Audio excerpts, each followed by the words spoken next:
Okay, I would like to call this workshop of the Board of West Allis Milwaukee School District to order. Suzette, can you please do the roll? Yes. Mr. Burns, Here. Mr. Eustruck, Here. Mrs. Kaiser, Here. Mr. Keller, Here. Ms. Deal, Here. Mrs. Carr, Here. Mr. Sikich, I believe is on Zoom. Is he upside down? Not connected yet. Okay, we'll check back. And Mrs. Justin is excused. President Lee. Here. All right, so tonight we have a number of workshops, so we'll get right into them.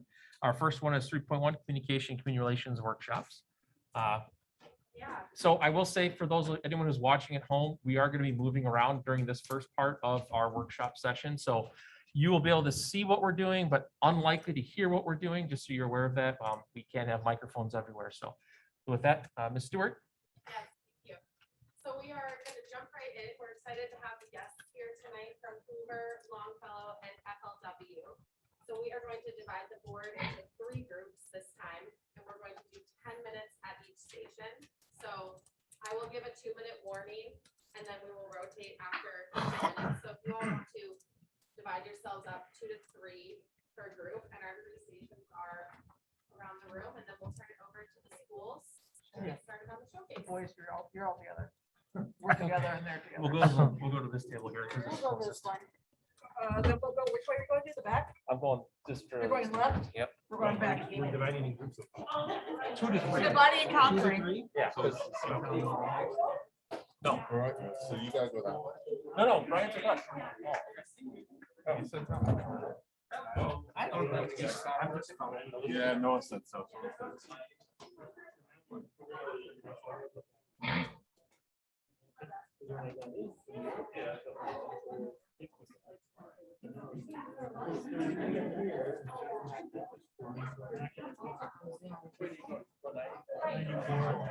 You did?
Yeah, then I'll come tomorrow morning, hopefully they'll start with this charge. See him on there.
Yeah,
I know.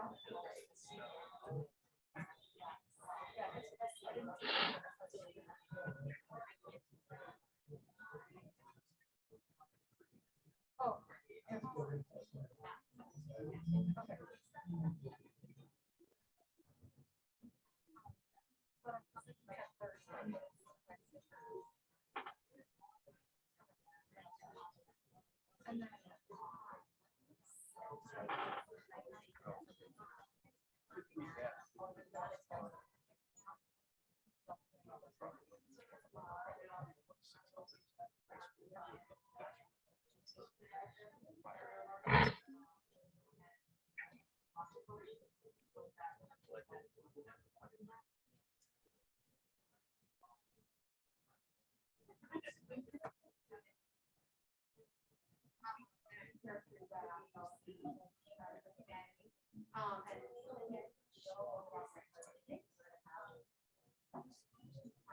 Okay, this is your 2-minute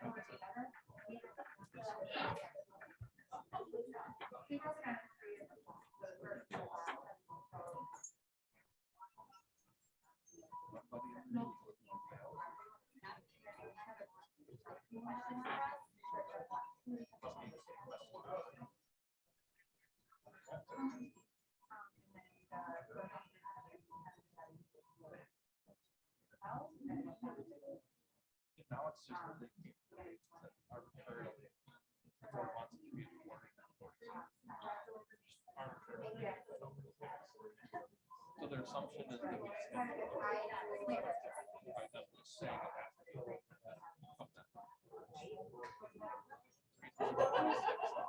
they at the board said it, we're gonna do this. We're gonna do it right. Made it bigger based on their board speaking.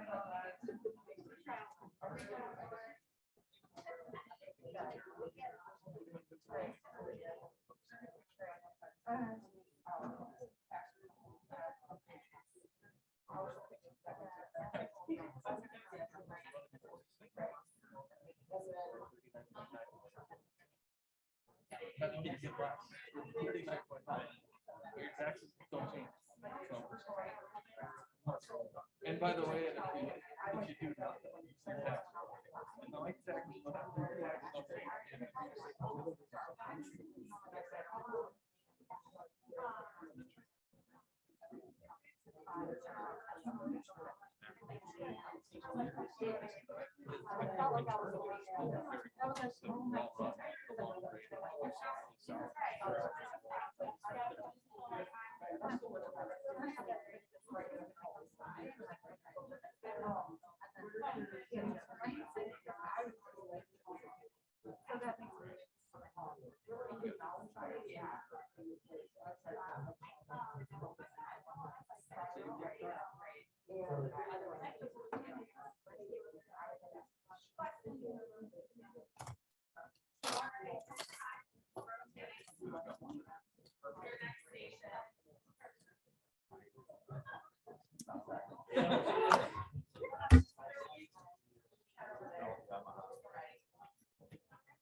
So.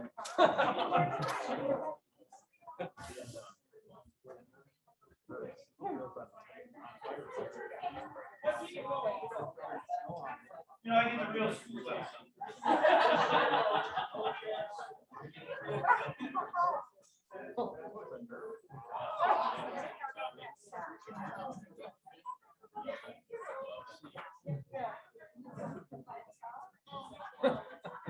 She'll never get this one again.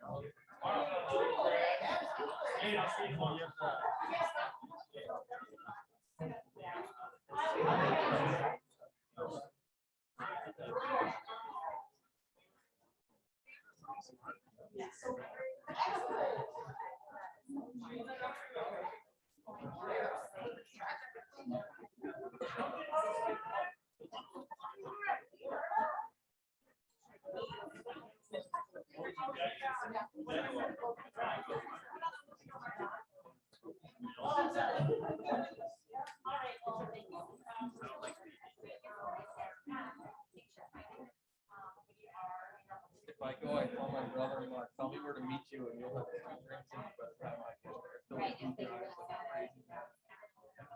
You hadn't seen it if I'm going this fast. What's the point?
They all do it.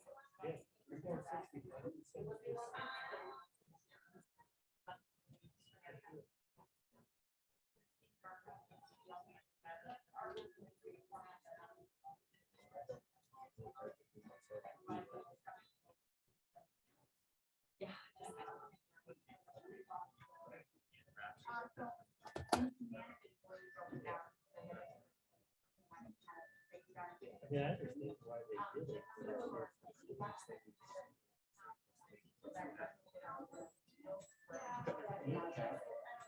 Did you make it?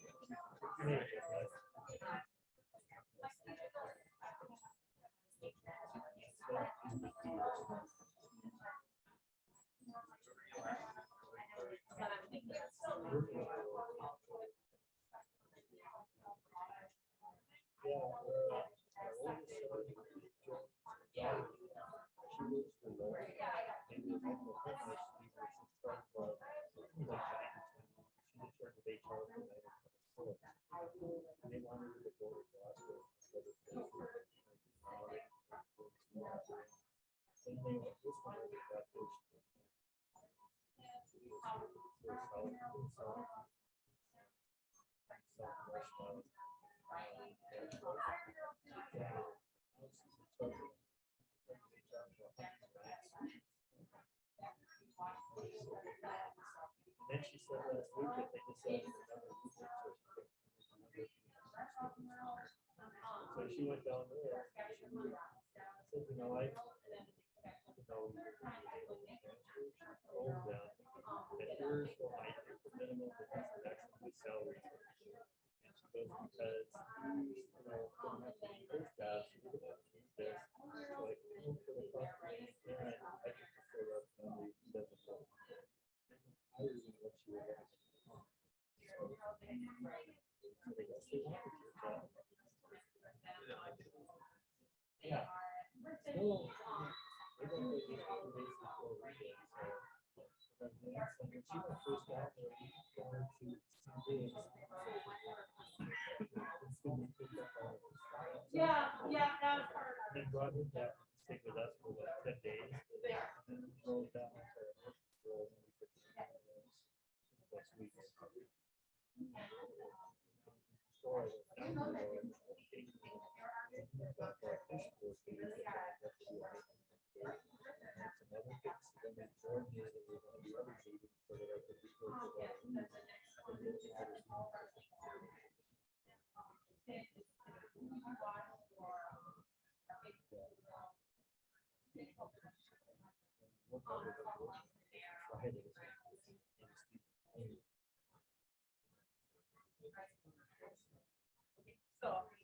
just another nice neutral. We had a 3/4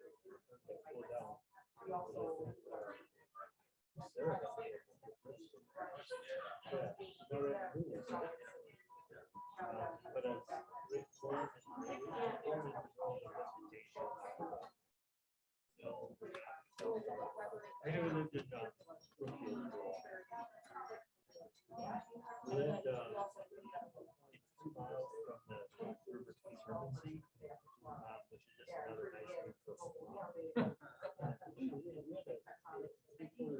yard in the summer. By the time we moved, when they got the DNR, some of those places around there are really expensive. So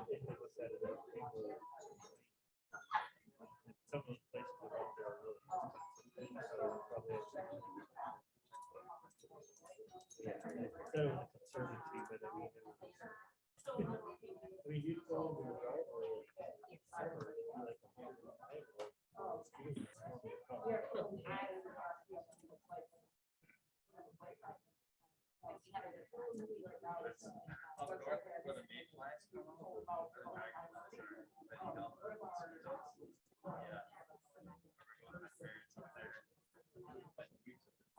yeah, my dad likes this deal that we're on the way home that weekend. Went by a really now it's just nailing.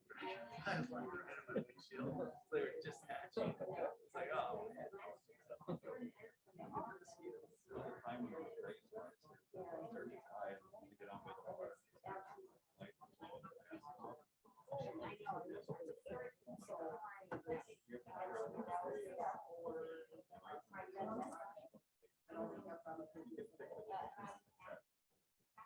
Every cat.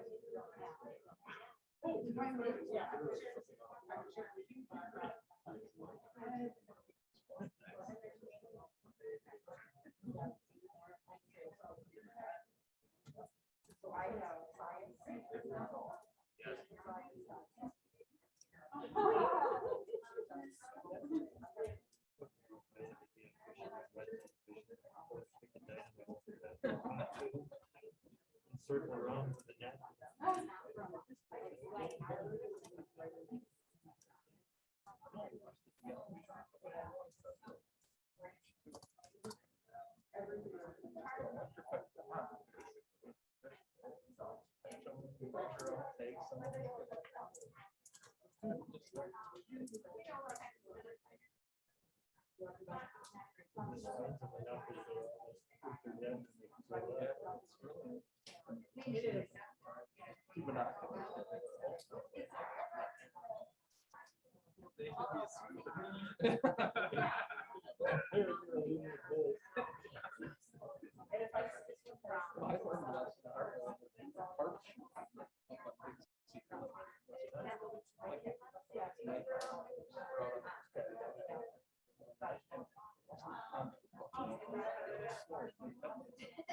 There's somebody standing up.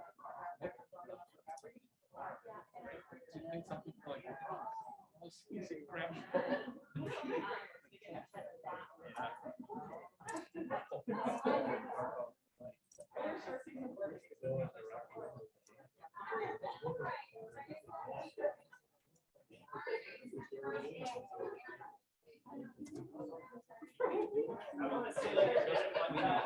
I'm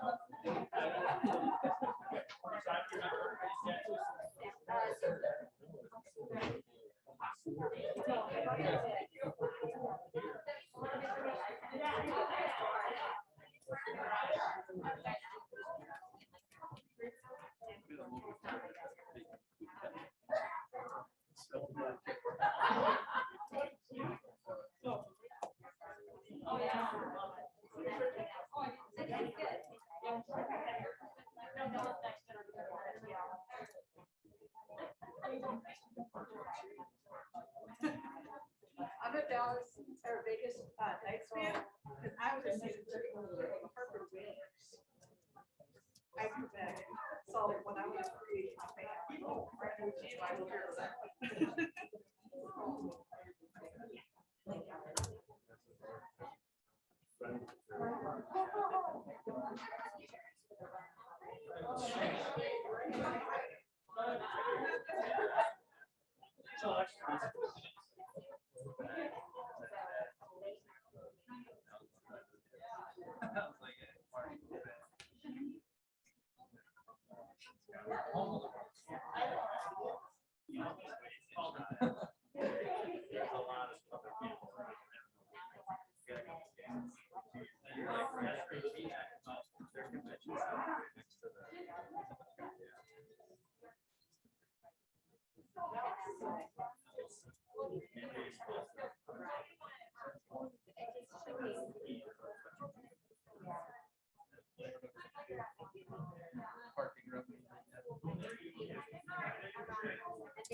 Oh, that's the problem.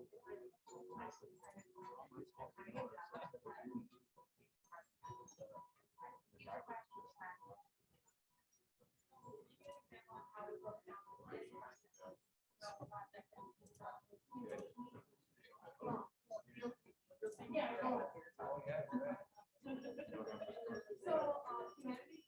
light up.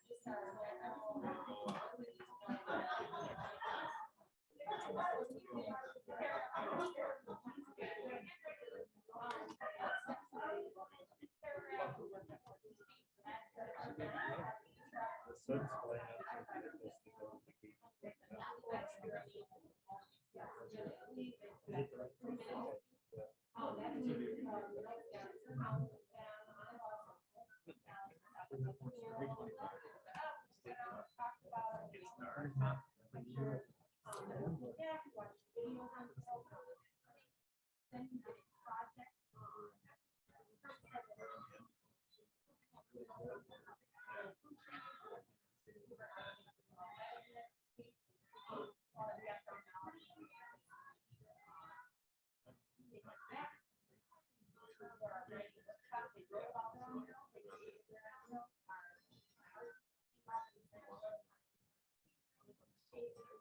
got in trouble.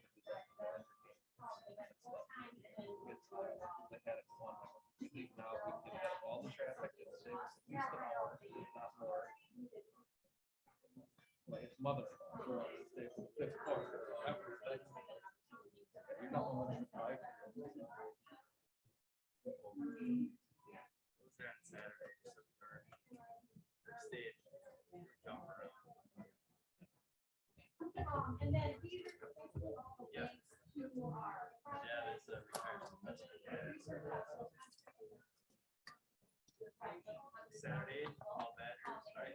Sunday, watch the Packers play. Obviously, Saturday, don't go to weddings either. I'd rather go back. On Sunday.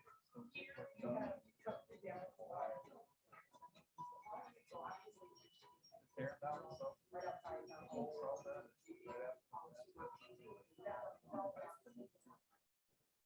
There were some videos of that. That's gonna be indoor club, indoor bar.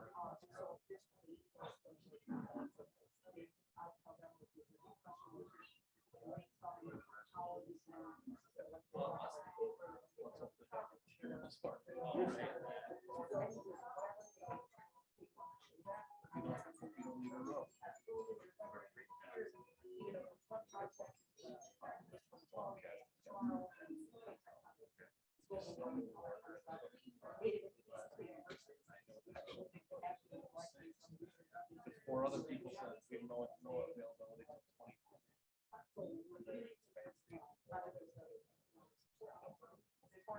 And by the way, for me, basically,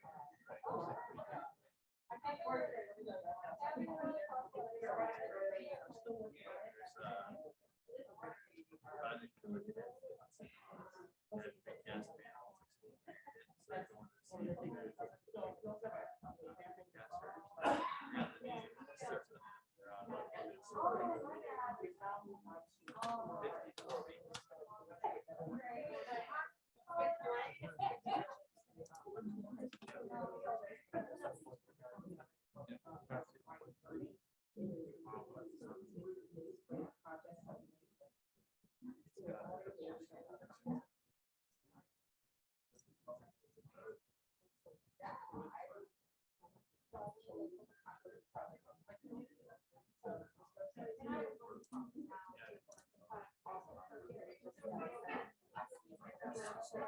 Hi, how are you?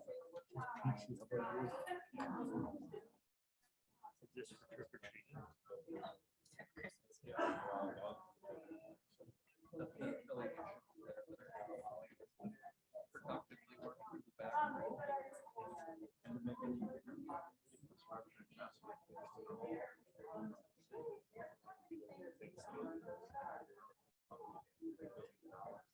I probably did today.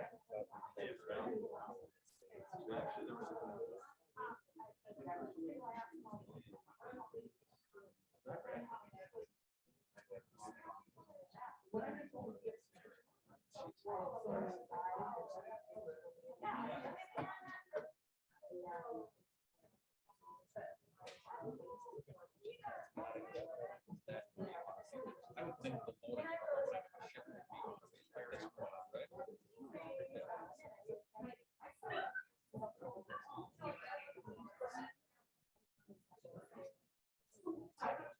motor ship would be this one, right? Run 24 hours a day.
It's like Christmas. Everything up possible. It's just not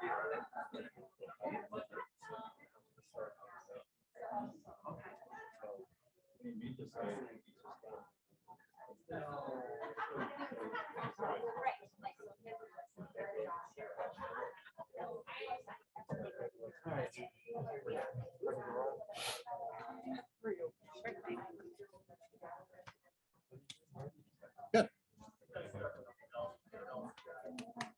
It's a long weekend there down in Indiana. Okay. Okay. You just get back. Yeah, me too. I got back 3 hours ago now. Yeah.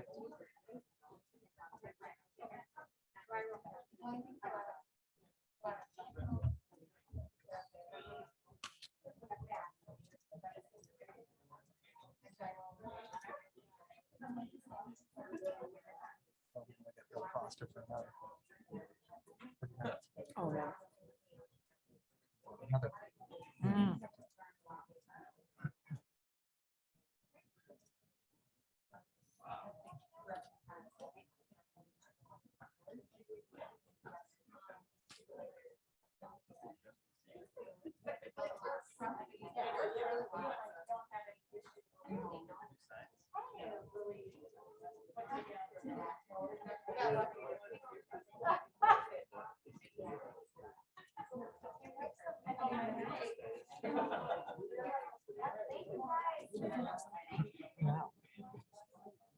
Yeah, he is.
Okay.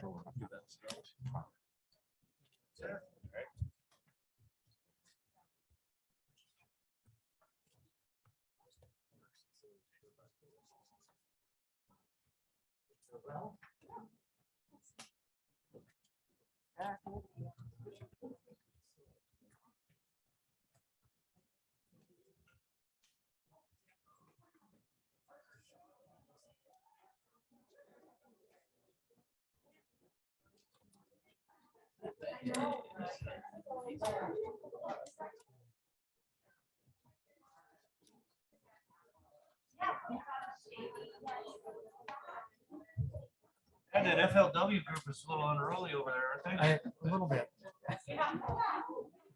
But But it's a good, That's a good team. it is. You have to switch it over. Is that how that works? Oh, gotcha.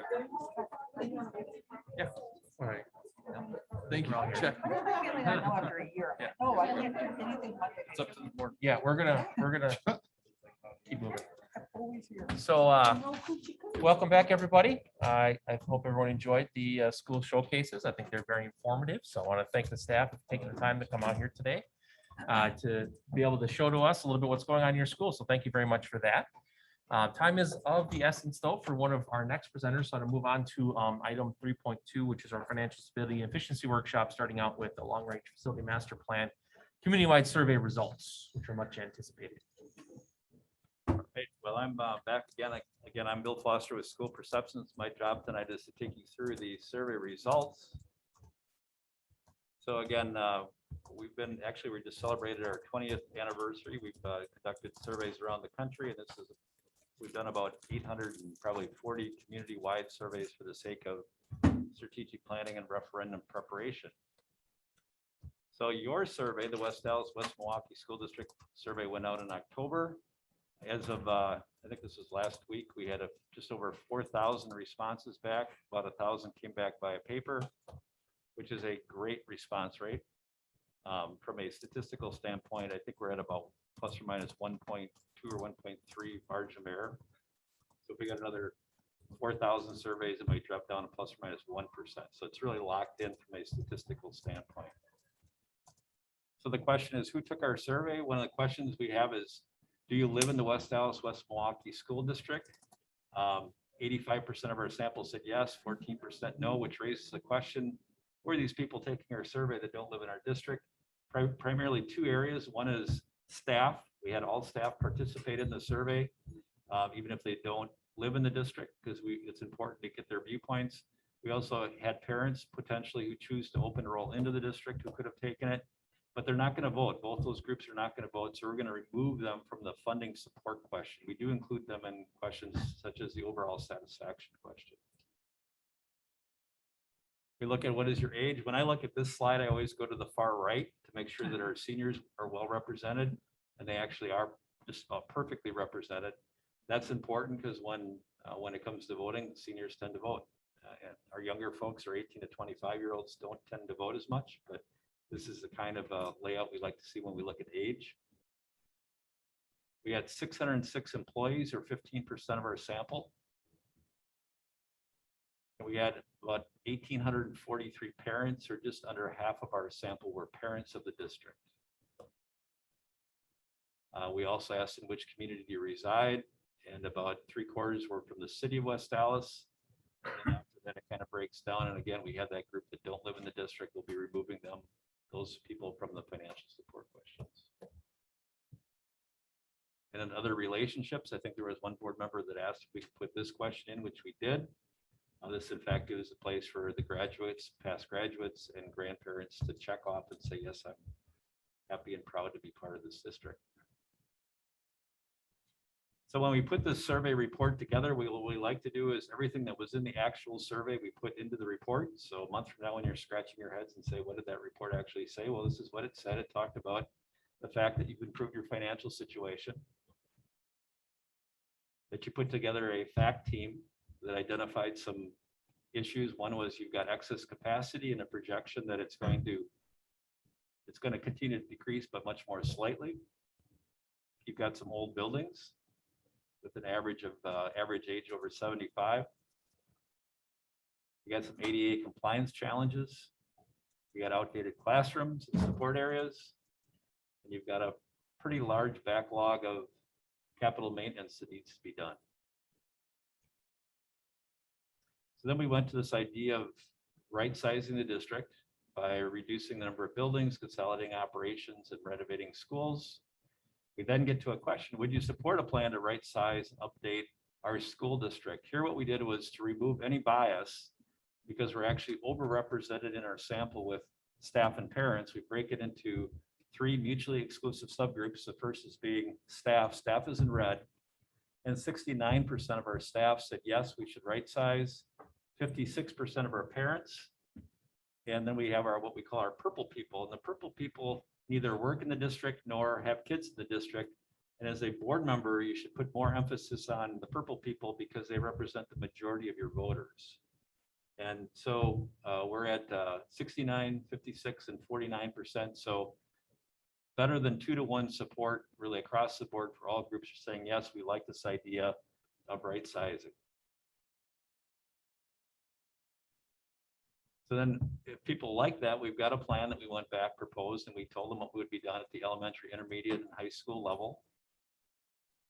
And that we would be doing this project in phases. And phase 1 was to create a comprehensive high school at the current Nathan Hill site. And we explained how that would be done. And we explained that the proposed plan would cost $180.2 million. It would have a tax impact of $150 for every $100,000 of property value. So this slide is all residents. This is everyone that lives in the district who can vote in the district. But again, this includes staff, parents, and non-parent, non-staff. The problem is it's overrepresented with staff and parents. So we broke it into, again, those 3 groups. The first being staff. Staff is at 56% saying yes, 26% saying no. That's important. Staff is very, very important, but they represent less than 1% of our voting community. Parents are at 53% with a fairly large percentage undecided, 24%. And then our purple people, which are our non-parent, non-staff, they're at 39% yes with 46% saying no. So again, this is about 3/4 of your voters. In our world, anytime when that no and definitely no, when that approaches 50%, that's going to be pretty difficult because they represent so many voters. You can have a lot of excited parents, but this is really the group you have to look for. And then we went to project 2 was if we could, we would like to move on and begin to work at the intermediate level. Explain how that would be done. This would increase the total project cost from 180 million up to 229 million. And as you might anticipate, as the cost goes up, support tends to drop. Here we have all residents at 39%. Staff is still at 55% supporting this idea. Parents drop down just below 50%. And our most important group, the non-parent, non-staff group, now we see that no and definitely no up to 50% with only 32% saying yes. We did also include in the survey some overall satisfaction questions. So the way this works is that if everyone would said you're doing great, you'd be a 4. If everyone said you're doing poor, you'd be a 1. So it's a simple average. And then we broke it into each of the groups, and you can see the breakdown by question.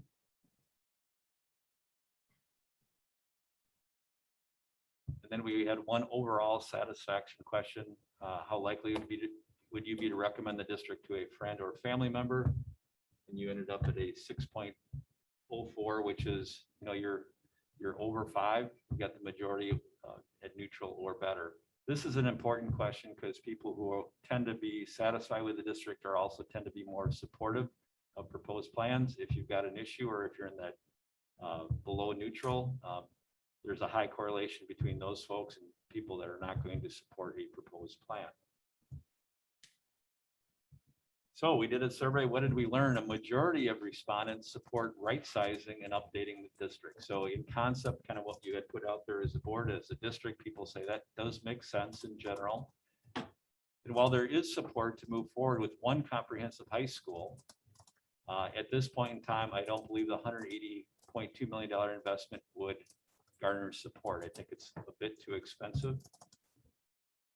And if, again, what we see is as costs go down, support will likely increase. So lowering the cost of the first phase would likely increase support for the referendum. So based on kind of the analysis of the data, and we don't have perfect data to pinpoint this, but it strikes me that around $149 million referendum would be a logical target to move towards. How would you get there? Well, you would need to probably invest some district funds, maybe potentially some ESSER funds or something like that. I'll leave that up to the financial people to figure out how exactly to do that.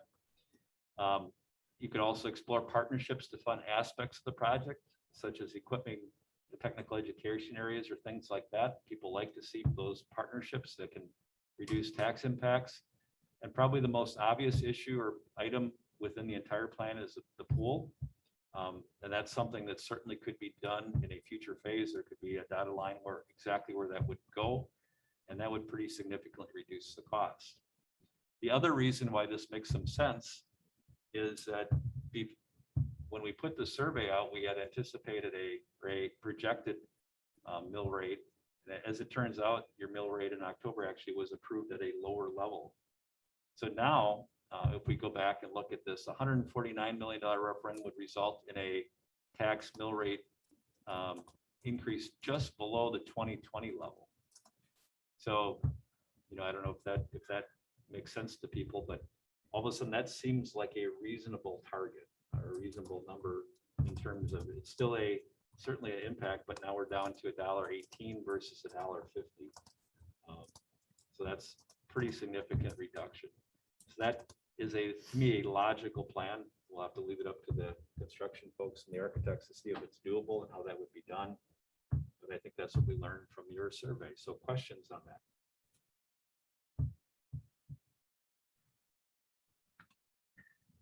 Questions?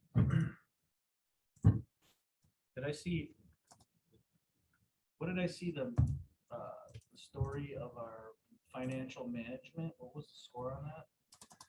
Oh, let's see. So non-parents and non-staff are at a 1.94. That kind of tells me that we're not doing a really good job of telling our story of what we've done the last 3-4 years with our financial situation. Yeah, it's an incredibly hard group to reach, right? It's the challenge. They're not paying attention to the school district. But it's an opportunity too, right, going forward, right? So we know that because the difference between that group and the other two groups is on a 4-point scale is pretty remarkable, right? So that folks that are paying attention know that we've definitely managed funds well in the last few years. But I think it is an opportunity for us to figure out how do we tap into that, get that story kind of tapped into their minds. Yeah. Bill, do you have any perspective on that in terms of, isn't that always the lowest Yeah. rating regardless of community you're in? Yeah, it always is the lowest. And I would say you're probably, in terms of comparing with other large districts we work with, you're probably, I'd say at about 40th percentile. So it's not maybe as bad as it looks, but you're probably just a little bit below average. But you do have a challenge because it's a very big district and it's hard to get those words out, especially to people who they don't have kids in the district. So I think you're right. You could focus on that, but it's also not as low as you might.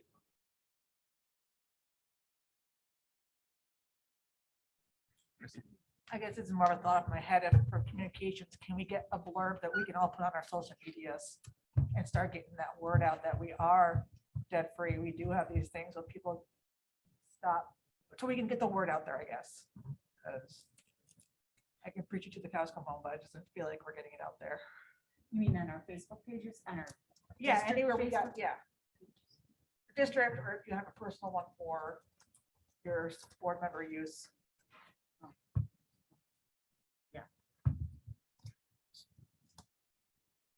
So you're, in your professional opinion, after doing a lot of surveys, based on the results that we have, are you feeling that if we had a project of $149 million that was proposed and put to referendum, that we'd be more likely to succeed with that number? So 149 million, what would we ask the public for a comprehensive high school in some way, shape, or form, which we'll talk with architects and construction firm next about, but from what you've seen done, I mean, because this is, you do this for a living. So Yeah. all the surveys you've done, based on the responses that we got, you think that number is our number to hit or thereabouts to be able to give successful referendum? It is, you know, and we don't have the perfect quantitative data to actually nail that down absolutely for sure, but my sense is yes. I think that sends the right message that you're gonna do absolutely everything you can. The other challenge though with what you're proposing to do is you can't do it in phases. You can't break it into 3 $50 million projects. Sure. You're into it, you gotta do it. And that's why it's the biggest nut to crack. But I think given all that, it does seem that there is a architectural solution to get there. And there's also a price point that seems reasonable. So I think that's a very, very good target. Jane? Could you go to the slide that talks about how we might support, like using ESSER funds and community partnerships? So, and again, I'm asking for clarity here because I don't understand. So whenever I talk to any constituents, they keep saying, you know, would we be able to add this? They keep saying, sell the buildings that you're right sizing, sell the buildings, sell the buildings. And could I get in, just for my own understanding, why we could or could not do that? And financially, is that something that is possible? So I won't speak to the financial specific terms of it. The simple answer is yes. I think if you would sell any property and you as a board want to commit the proceeds of that sale to a project, Okay. the only way to ensure the alignment and all the timing associated with when it would close, et cetera, would be the board taking that action, saying that if and when we sell property X, the proceeds would go to pay down the debt incurred, let's just say to go to this one comprehensive plan solution. We can't go into a referendum assuming we're going to sell it for $1 or $10 million, right? Because we don't know, and the timing has to line up. We still need the school likely for 3, 4, or 5 years, depending on how everything comes down. So Right. the most successful way to do it is to have the board make a commitment of if we do X, sell X, we're going to use those proceeds to do Y. And then we make that a big part of our communication campaign to the community as we move forward if the board elects to proceed. Okay, right, because if we're doing phase one with the high schools first, we can't really right size. It's a different phase. Or are we thinking of working on elementary, just right sizing our elementaries So, as well? So that's not a conversation for the night, but Right. that is a possibility, right? Yeah. Because we could do some consolidating without investing in Right. elementary buildings, right? That's the honest answer. Mhm. And I think it is something we should consider in the big picture here. Yeah, I mean, Steve is working in the background on exploring, right, are some of the potential buildings that may be not used in the future, are they viable on the market? One of the delicate chances here is you don't want to sell it to a school provider, right? Because then we're increasing competition for the kids that we currently have. And the best way to sell the school is to somebody that wants to run a school, unfortunately. And again, the timing of it gets to be really important. Remember, it took us 3+ years to sell this building, right? So it is a long process and big commercial real estate deals. So, and all I'm saying is that as we talk about communication and moving forward, we have to address that with people. They don't understand that. And so, you know, I'm leaving that expert up to you guys, you know, but we need to let people know that's why we're not doing it. Or if we did it, it wouldn't be until this time, or we have to, it's very important. I can tell you, I live in the city. I think the biggest thing too is that, you know, even if we sold all the buildings that we weren't going to use anymore, it still wouldn't be enough money to do this one thing that we were going to do. Right. You know, it would be a percentage of. But it if shows all that lined good up. faith of, here, we're willing to contribute this. We're doing everything in our power to do it without you. Now will you just, you know, I think that's, Well, I think that's that's the the other angle we part could of it. The other invest district funds is not invest district funds from sales of buildings, but other funds that we've saved right, over time, which we'll talk about in right, the next part. right. So, but I think what you're saying makes sense. People think that we'll just sell the buildings and that Right. gives you money. Right. But we can't go into a referendum saying like, well, we're gonna get $10 million from selling these 3 buildings, because we have no idea if that will ever happen. Right. Or if it'll happen within a time frame before a referendum needs to come and get paid. But like, I like your theory of saying like, well, if we've identified these buildings, which we haven't done yet to the point, except for at this point, Central, Mhm. to say that we're gonna sell those buildings, and if we ever do, we'll pay whatever, you know, take that money and directly apply it to any Yep. debt that's left over to reduce whatever tax burden will be coming on later. Right. I think that's a great thing, as long as the community thinks it's a great thing. If they're like, well, I don't think you will, or you'll change your mind or whatever, Mhm, then mhm. it's kind of, we don't gain anything in that aspect of it. Right. So, did you have other questions on the slide? Bill, you had a question? You know, my question was, we kind of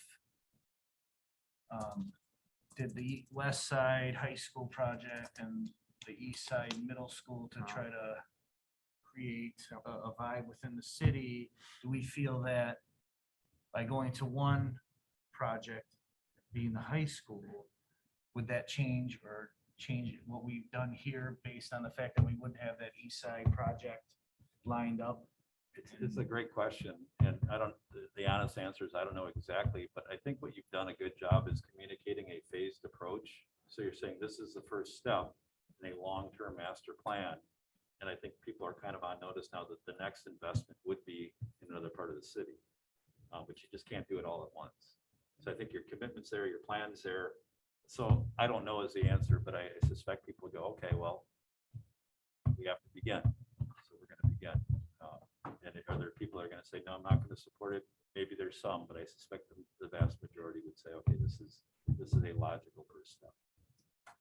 When I look at this, it's like, you know, the difference is we're not building a brand new shiny high school to build a brand new shiny high school. Like, this is a need for our community. So, you know, It makes that's a how I lot of view sense.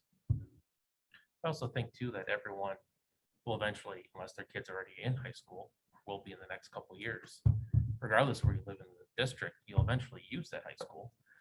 So if you have kids, so that's the other way I guess I think about it. And plus the fact that we separated that question, it was, do you support this first? And then if you would support this, would you also support that?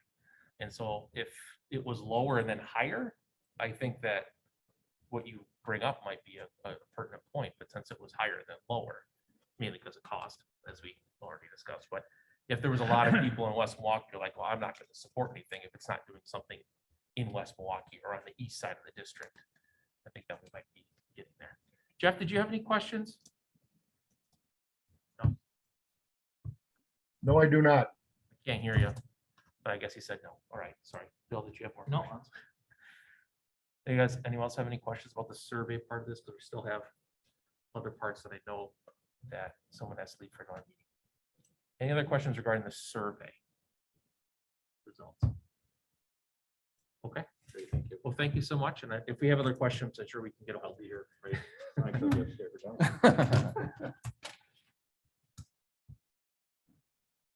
Dr. Lexi, you want me to take it away? Yep. All right. So obviously, as we were preparing for this evening and as we saw the data come back over the last few weeks here, with Bill's advice on looking for seeking out a single comprehensive high school solution for a slightly lower price point, we've been working hard to come up with a plan that would get there. And so I'm going to briefly run through this. know that this is basically the core components of what we'd reviewed a couple times over the past few months together. So hopefully the site plan you're seeing on the screen looks very familiar, right? It's reflective of the concept of basically building on and around the current Hale building to create the new comprehensive high school, with the academics generally stacked on the north end with multi-story classroom and lab additions. The tech ed STEM, and I don't know how I can do this. Can you see that on the screen? Does that work? Okay, that'll help. The tech ed and STEM piece here. The auditorium, band, choir, orchestra spaces here. Field house here, renovating the existing spaces of gymnasium, locker rooms, et cetera, through this block, and then renovating the academic and classrooms in this location. The one thing you will obviously note is the notation for a future pool. That was our biggest ability to get from 180 to the 160. I'll just throw that out there and we'll close that gap for you shortly. The removing the pool in this initial phase was the easiest way to get there without sacrificing any academics. So we think that's an important focus, is that the community is going to want to know that when we make this investment that we're prioritizing academics. So this absolutely does that. So I will jump in. The other little thing you'll notice is if you compare back, if you remember the prior concept, there were 2 courtyards that were being created on the existing building to get natural light into what is a very dense plan right now that doesn't have natural light. Working with Mark and the CG Schmidt team really had a great idea of, instead of actually demolishing that space and creating courtyards, why don't we just cap those with skylights and keep the space inside? So we're actually going to get more square footage, still get the natural light spilling into the building for less cost. So it was a really great suggestion from the CG Schmidt team as a way to achieve the same goal of getting natural light in, but do it for less cost. So jumping into the plan, I'll start there. You can see this little note skylight above. So this used to be an open courtyard in the middle of the building. It's going to achieve the same thing. So if you think about a skylight on the roof, taking the second floor plate out, so the actual floor plate of the building will be removed so that that light can spill deep in, but we'll keep the first floor, ground floor plan, and actually put a couple more classrooms in there. So you think of these learning communities in the addition that have this flexible space outside of them, we now actually get that same thing within the renovation, and we get the natural light spilling into that space. So I think as one step to starting to close that gap, that's been a huge plus for us. The other thing you'll note is that we previously had an additional 2-story learning community generally located in this vicinity. We really studied closely between the time that plan was originally conceived. We actually talked to the board at one point about the fact that we likely had more academic space than was needed. We've really gone through the detailed review process now and nailed down exactly what we need for classrooms and labs. So what you see through the renovated labs and classrooms and through the additions of classrooms and labs times 2 stories. So not a full 2 stories, but times 2 stories. That was bad. There we go. We are at a classroom and lab for every teacher that we currently have between Central and Hale. And we have about 8 additional flexible classroom spaces included in this. So that would mean our special ed, some of our specialty subjects, some of those other areas. So I think after that really detailed analysis, we feel confident that we have sufficient classroom and lab space. And we really are building around the ideal arrangement for teachers, meaning teachers have a classroom. If we were to grow and we needed to move more students in, the simple model would be to go to more of a collegiate style, whereby a classroom or a lab is used more frequently throughout the day. And we might take 2 or 3 classrooms and turn that into a teacher office or something to that effect to make sure that those classrooms and labs. So the plan is really flexible to support flexing larger if it needs to be. But we feel really comfortable that in a base plan, when developed, every teacher will have a classroom and lab to support students as we move into it. The other big move is obviously the discussion around the pool. So if you remember in the initial concept, the existing pool, which is shown here, was going to be turned into, I think, a weight fitness center, if I remember correctly. What we're saying now is if the pool is in the future, we reserve the green space, we create some grassy area outside the school for it. We don't run any utilities there, right? We don't put parking there. We basically set the building up to be prepared to receive this addition in the future, but we keep the existing pool. So that it's not as though it's a high school without a pool. It's a high school with a pool, but it's just not exactly the pool that in the long run, in the long-term master plan, I think we would like to see for your students and for the community. In working with Steve and the team, this is the pool, I believe I can say, that is in the best shape within the district, right? So it's not as though it's a pool that needs millions of dollars worth of investments to get by for the next 2, 3, 10 years, whatever that decides it needs to be. So that's another reason to consider it as potentially a really good decision to make in terms of how we phase this. And then the other big thing you'll see, and then I'll say we did note here, the weight fitness room was obviously just added as an addition then. So we did have to add some square footage to offset the square footage we were going to use but the pool. But as you can see, not only size wise, but the cost of building a weight fitness room is obviously much more affordable than building a pool, as you can imagine. So those dollars truly did translate to a great deal of savings for the goal of getting from our 180 down. The other big move briefly was looking at, if you remember in the prior plan, this was actually Cafeteria Commons, was a 2-story space, had a library above. As we studied this further, we just had, quite frankly, more square footage than we needed for the seating. We're fixed, right? We've got an existing building on the east and an existing building on the west. So it's not as though we can take that square footage out there. We're going to build from building to building. And so we were very easily able to drop the library down and still have sufficient cafeteria seating space to support eating 1,000 kids at a time or 2 lunch periods. Not, you may decide you don't need to do that, but that is the parameter we'd like to build around, because it does give you, if it's not day one in the future, schedule flexibility to allow students to get through lunch in 2 class periods if you would like. Fully acknowledging, should the library be here, should it pushed up, should the cafeteria be split between the 2, all of that is a detail, right? But we know that we are confident that we've got the library square footage we need, and we've got the cafeteria space we need. So we were able to take all that square footage that was in the 2nd floor, obviously just drop that down, and again, save those dollars. The final piece, and then I'm going to pause and turn it to Mark for the budget summary, is we've tweaked a lot of the corridors and different circulation pieces. Some of them were at 20 feet. We've moved them to 14 feet. The 20 feet was honestly just a starting point when we drew the plan originally. It's not a must-have. A 14-foot corridor with no lockers on it is a great corridor. Very easy to circulate, no problem getting students through. We have 1, 2, 3, 4, 5 major east-west thoroughfares. Those are going to be our big ones in this building, right? Thinking about getting from athletics, cafeteria, over to our academics. Those east-west moves are our big ones, and it's not as though we have one. So taking a few feet out of those across the length of the building was another big contributing factor. Doesn't affect academics, doesn't affect function of the school, but was a way to compress the budget to get us closer to alignment.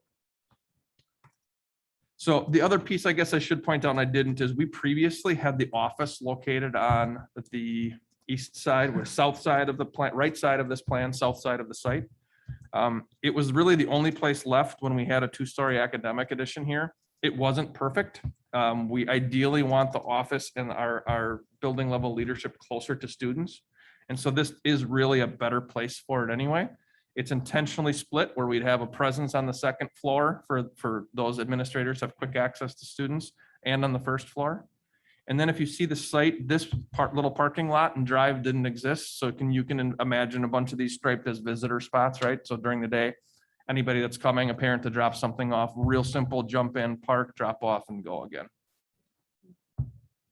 So those were the big moves. Mark, I'll turn it to you to give a budget summary. So it's been a while since we've looked at these graphics. The upper right-hand corner is the square foot makeup of this option. And I just wanted to point out that there's 224,000 square feet of renovation. And you can see that little orange piece there, that's 8,500 square feet. That's the existing pool. So as Matt had talked, everything else is a gut remodel, but the existing pool is in pretty good shape. So we did throw some money at that. It's a light remodel, we call it, versus the heavy remodel. So that's what that little sliver is up there. But in the lower right-hand corner is the budget makeup. So by taking the pool out of the program, this is coming in at $160.9 million. So that pool that was on there on the other plan is about $20 million, and that's what is making up this difference. Questions? No. Questions regarding what happens to the pool in the 2nd phase. Okay. In terms of how it's funded or in terms of just the ability to construct it? Well, if we're building a new pool, we don't need the other pool. in it, so. Great point. Yeah, so we've talked about, there's a variety of options that could be there. Does it become a black box theater in support of the arts program? Does it become, right now, we're basically saying that between the mezzanine and one of our gymnasiums, we would have wrestling and gymnastics split between those two spaces. Conceptually wrestling up, gymnastics down. Who knows what it'll be in the end? Maybe part of that becomes a dedicated wrestling or dedicated gymnastics space. Maybe it's none of those. Maybe you fill it in and put synthetic turf on the inside like a lot of districts are doing. So again, I think the main point is where it's positioned in the building could support arts, it could support athletics. Maybe by the time we do it, let's hope not, maybe there's a new innovative educational program that needs some specific space. So I think that does become a flexible piece in the future to consider programmatically as well. How many dollars are we throwing at it? At the pool area? Yeah. It's like $300,000. And some of it's just a requirement of we're gonna be fire protecting or sprinkling the entire building. We can't not sprinkle that. We're gonna be redoing the main HVAC systems on the building. We're gonna have to do some reconnecting and reconfiguring, same thing with electrical, right? So it's just kind of acknowledgement that we can't just work around that little box and leave it completely. But I think that's the minimal investment that'll be needed to make it tie into the whole building for a little while. Okay. Great questions. So I guess we'll turn it back to you as a board. I don't, That's Caitlin it. or Marty, if you guys had anything you wanted to add. I'm sorry. Thought there was more. Other questions? This would put us at 149. This puts us at 160.9. Okay. Presume there's more to this, but is there questions about the designs that have been put forth by Ray and our architects about how we would adjust what we had looked at before, which was at 180, and looking at 160, which is basically, it was more than just not doing the pool, right? We lost some second story stuff, reduction in hallway size. But the big thing is that we wouldn't have a new pool. So I had someone ask me today, what other districts have changed to a unified larger school like this? Which ones are comparable? I can't think of one that has gone this way at the moment. La Crosse is actually out doing, thinking about doing exactly the same thing. So they're just behind you. So they're surveying now, their results are next week. And then they wouldn't be considering a referendum to consolidate to one high school until November of 2022 at the earliest. I'm guessing there have been some. I can't think of any off the top of my head, though. Yeah, I know there's some conversations in Sheboygan. They're starting to explore this as well. So anybody that is around our size and declining enrollment, this seems to be kind of the trend. I know in a conversation with the previous superintendent in Wauwatosa, they started to broach it and they realized that that probably wasn't going to be something they could actually kind of move forward with in Wauwatosa. And honestly, we were really surprised here when we put the survey out. I thought this was going to be a non-starter for us, and it seems to have support to move in this direction. So I think it's kind of a fascinating opportunity for us.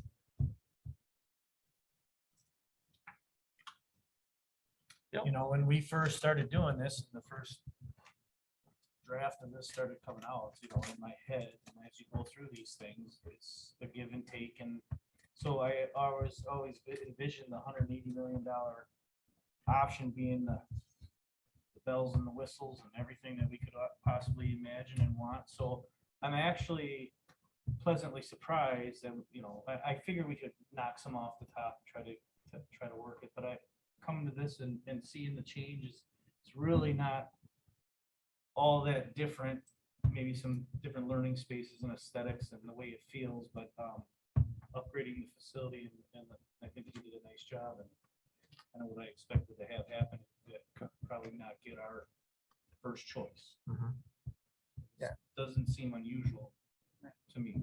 Yeah, and Bill even talked about that, is that it may be helpful in the story that we need to tell around the referendum, that, right, that we came out with this big idea. Well, we didn't get everything that we had hoped for in kind of the first phases, the first projects, and we went back to the drawing board and And we tried to reduce the cost and then, trying to contribute some district funds towards it. I think also as part of, explaining it to the community that we did the survey, we heard kind of what you shared with us. And so here's a different version of it that's much less costly.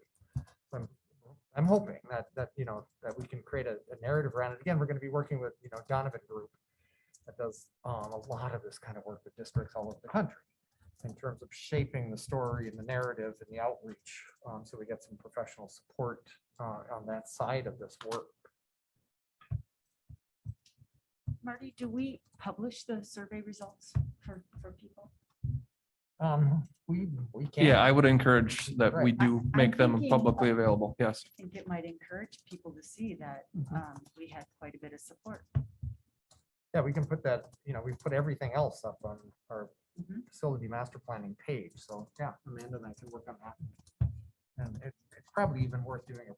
Now that you bring that up, Jane, our pattern has been a press release. We should probably put a press release out on this because it is encouraging. Other questions? Jeff, did you have any questions? No. He's not thumbs down, just no questions. All right, good. Glad to see you right side up today, Jeff. I don't have any further questions. So this would be, obviously, there's details that would have to get worked out if we would move forward with this, but this is a general plan that we're looking at, with the major difference being no pool right now, they're adding a weight room area to the north side. I believe that's the north-ish side of the building, or is it the east side? East side of the gym there. And then reducing some of our second story stuff, and then utilizing our existing building more, still renovating everything essentially that we keep, and then creating other new stuff around it. Well put.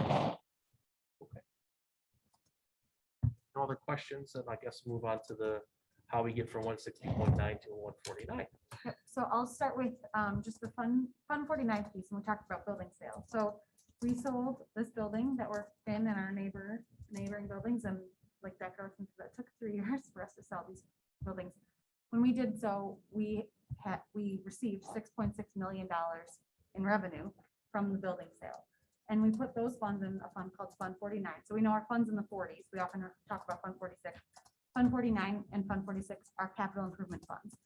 And Fund 49 is a special fund where we were able to put our building sale proceeds in that fund to save for future use. And our board has discussed using those funds for a future home of our district office. We haven't made a commitment or anything, but that was our discussion at the time. 6.6 million is what we received from building sale proceeds. And we've talked about utilizing as an option part of those proceeds, say $5 million, instead of towards the future district office home, instead towards a funding of a potential referendum. So that could be part of our $10 million. And then we can also talk through how we can utilize other funding sources such as ESSER to create flexibility within our budget to fund, say, the other $5 million to bring us down to 10 from our 160 to our 150. There's a 0.9 in there. Yeah, and to be fair, we haven't closed the gap completely with the solution yet, but we're really in the ballpark, right? If the board agrees that a $10 million contribution is the goal, and the referendum needs to be 149.9 or 150, whatever the number is, that's still what we're going to be closing the gap for you over the next couple weeks here. We wanted to make sure we were heading in the right direction before we close that gap, but know that we will get there, right? We're confident that we're going to get there between now and the next time we're together. So are you looking for thumbs up, thumbs down on putting together $10 million to put towards this project? Do we like this project? Where we're pulling the money from, being a combination of ESSER and money we got for the sale of this building? Is that what you're looking for? So right now it's really the scope of this project. Yeah, I think what we're looking for is, are we heading in the right direction? As a board, do you feel like we're heading in the right direction? I'll give you I'll start with the end in mind. If you as a board are interested in proposing this to the community in April, as would be your next opportunity to pursue a referendum, the latest you could take formal action to adopt resolutions at the board level would be, I'm going to say it's late-ish July or January, sorry. The one caution with that is, yes, you can do it legally, but it does take the month of July away from our ability to engage the community in all January. I really want it to be summer. January, I know. I've had to wear a jacket a few days. I'm ready. So in January, it really does kind of take the month of January away to engage the community and all the communication and things that many of you have mentioned as being critical. So not pressuring, but if there's any way we can work with you to get to those formal resolutions in December, it's going to be better off so that we can hit the ground in January. If we can't, we can't. You have to be ready. The solution has to be right. But know that if we can lay out a plan for you to review legal documents and then take action on them, if it's the first week of January, fine, right? But let's ideally not push all the way to that last deadline so that we can, as a team, really do that robust communication work, which is needed in January, February, and March. How do we feel?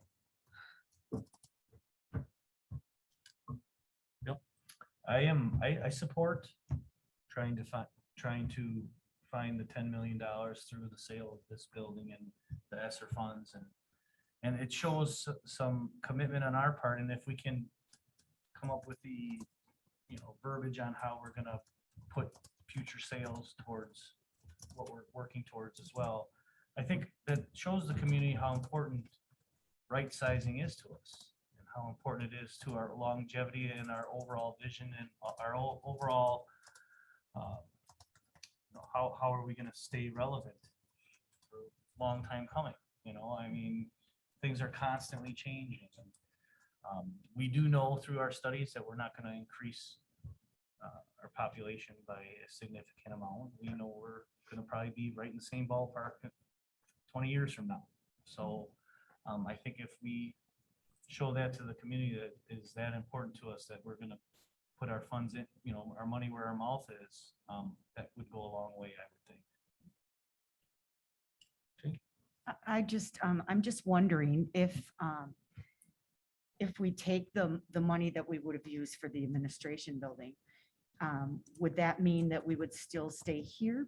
And is that fiscally responsible for us to spend $300,000 a year renting when we knew that money, we could free that $300,000 up if we went ahead with the other plan? So, no, it's a important question, and Kate and I talked about this yet.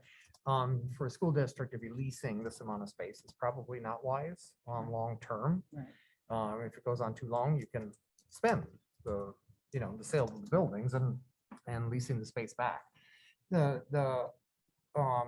The other thing, we haven't explored this in much detail, but if we do start to consolidate outside of even the high school project, we have options, right? We have facilities where we could land administrative offices, even if they're not going to be pretty and all fixed up right away, that they could be functional for us, right? And what we've talked about then is if we can find space in a school building, a former school building for the office functions. We have our rec center building where we're already doing the big district level meetings, to have that be where the board meets. It's a great facility, for board meetings. It's way more accessible than this space. So we would then need much less square footage for administrative offices as well by utilizing the rec center building a little bit differently.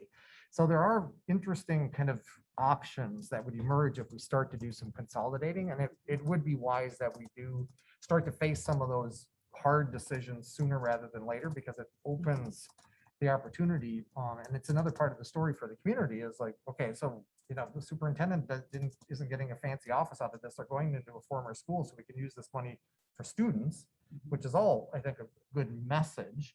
And we'll get to that later, what are permanent or renovated office spaces. But to leave here it is wise financially. It's the only way to say it, right? And so that we can figure that out in the mix of this, that is also, I think, part of what helps the community understand we're taking the right steps, making the hard decisions, but trying to deliver something pretty good for kids. Then knowing that, I would thumbs up moving forward. Amy, did you have your hand raised? I would like us actually to see us before, I don't know, I have a bad feeling about this referendum. I'm just gonna say that. I see the numbers here, but I also know that if we go to referendum in April, you have a primary going on that I think is going to draw a lot of people who are not going to go for the referendum. And I think that I know as a parent that I would want to know, I think we need to start looking at what we're doing for our right sizing, because I know that's part of it. But I mean, like, for instance, I'm thinking right now, we could close Lane, and those are the things I would like to say also, because I think we're talking a lot about the money and stuff, and I think we need also kind of focus on that too, because I think if we show that we are making that initiative to modernize or right size. I think those discussions are definitely coming. But it's not gonna happen overnight, like the decisions about what buildings may be downsized and when, that whole thing is gonna take a couple years of process of once we make that decision. I think that when it comes to this project though, specifically since we're not looking at West Milwaukee anymore, at least I feel that's the consensus that I'm seeing from the group, that, we need to make a decision about if we're going to move forward with the referendum or not. And using the basic plan that we have for what the building would look like and the basic understanding of what the finances would be about moving forward with that, we have time to make that decision. But I guess right now, we're just trying to figure out with this basic plan, will we be comfortable if we did decide to move forward with the referendum question? And we can still discuss about if we do want to move forward with the referendum question. This isn't making that decision. This is saying, this plan looks okay to me. The finance part of it looks okay to me, and we'll get to the details, in the next month. Does that make sense? So, because I hear what you're saying. And I definitely understand that there's angst out there about what's going to happen and when. But I definitely think that those conversations, I think we have to make this decision. Because whether we decide to referendum or not, I think those conversations are going to happen in the next 6 months. But it's really figuring out if we want to move forward with this project right now, and then discuss, okay, what buildings are we looking at and why? And when, what's the timing that we're going to take for doing that? Bill? One of the things you had mentioned was partnerships and trying to find ways to fund certain aspects of this project. So if we're saying that this is the project that we want to go forward with, then we do know the one thing that's for certain is that we're going to be looking at getting rid of Central or doing something different with Central. We had some talk about doing some type of athletic youth type of thing with that, and that's probably not going to fly, seeing this sort of thing. People are probably not going to back that, but thinking about partnerships, I know we have Aurora Health, and in this environment of healthcare always increasing and not going away, would it be advantageous for us to start up conversations with them on the ability to maybe form a partnership? Because I envision them maybe coming in and doing some kind of land contract or some kind of, maybe they build their own offices and we can partner with an orthopedic rehabilitation center that will keep maybe the athletic facilities for their own uses, but allow us to partner with us to use these, maybe to put our administrative buildings in there. Or, you do this with half the land and you build us this, or, those types of conversations. What types of conversations can we have with a major partner like that? Can we have those conversations kind of preliminary before we go to the community saying, hey, we're going to get $11.6 million from them to do this here, which we could put our own labs with sciences and use it, that sort of thing, have a satellite type healthcare facility built in with the partnership of Aurora. I guess I would say any partnership that is going to benefit kids and curriculum, absolutely, yes, let's have those conversations. And I love thinking big, $11 million. I don't know how that think it doesn't have to be big. It can be simple partnerships of Acme Corporation is going to contribute machining equipment to outfit a state-of-the-art advanced manufacturing lab. It could be, again, all of the big is great, but the little stuff really goes a long way to closing a gap in terms of equipping these spaces at a really high level as well. So any partnerships, whether they're public entities, private entities, healthcare, manufacturing, anything you can think of in terms of if they want to just outright donate, great. If there is an equipment type of scenario, if it's a space that you construct, they equip, and in turn they offer adult ed out of that space in the evenings, all those types of conversations that, again, priority one is benefiting kids. But if we can help financially, the more we know, the sooner, the better we can How do we communicate it. come up with those conversations and what we may be looking for in a partner and get that ball rolling a little sooner? So when we do get to January, or we get to the referendum in April, we have this, hey, we're gonna do this, this, and this, plus we're gonna put our money into it. But I This is think our then, vision. then it goes back to though, we put the cart before the horse. Can we say we're gonna do that with Central if we can't get the referendum That's passed? what You know, I'm asking. that's the problem, is that we're kind of stuck, Yeah, they're, right, you know? chicken and the egg thing. There's no way to resolve that in this. We have to start somewhere. That's part of the Yeah. reality.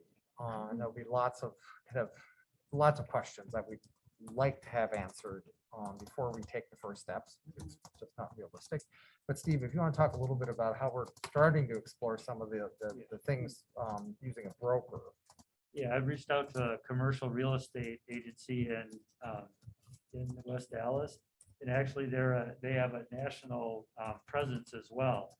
And so those are the type of conversations that I've been having with them about, you know, in theory, this is what we're looking at. Could you put out some feelers and say, okay, what interest might there be? And what would that interest, or what might that interest look like? So just, you know, we haven't talked specifically about some of the examples you gave, but I am working with them, and those are the type of questions that I'm asking. And one of the other things that I also told them that a hard no on was any type of another school, you know, school, a type school agency, whatever it may be, that was off the table. You know, right across the Southridge, Greendale Martin Luther has a building that's right in front of there that they built. It looks like it has some buildings, but I envision like bottom floor retail type scenarios in a lot of cities that you see nowadays, like Carmel, Indiana, are going to this apartment luxury living up top with the retail space below, commute like Times Square, Drexel's Time, whatever that's called. So I could envision like Lincoln Avenue having that presence of some, you know, whatever that is for that land and the ability, or, you know, I mean, there's just, I feel like there's a lot of opportunities. I think that, right, because it's on Lincoln Lane, I think has interesting commercial development possibilities. I just looked at my calendar, so I have one of the meetings talking with one of the potential partners tomorrow at 4. Right, so this is kind of ongoing, a little bit in the background to see how far we can get in terms of actual commitments. And we're being a little bit vague on purpose because we don't want to get too many carts before the horses. And I really think that once we, as a board, if we decide to go to referendum, that's the first big thing. Hey, we're going to do a referendum. This is what we're planning on doing. And we're looking for partners to help us out with X, Y, Z equipment here, or, you know, sponsor the gym there or whatever.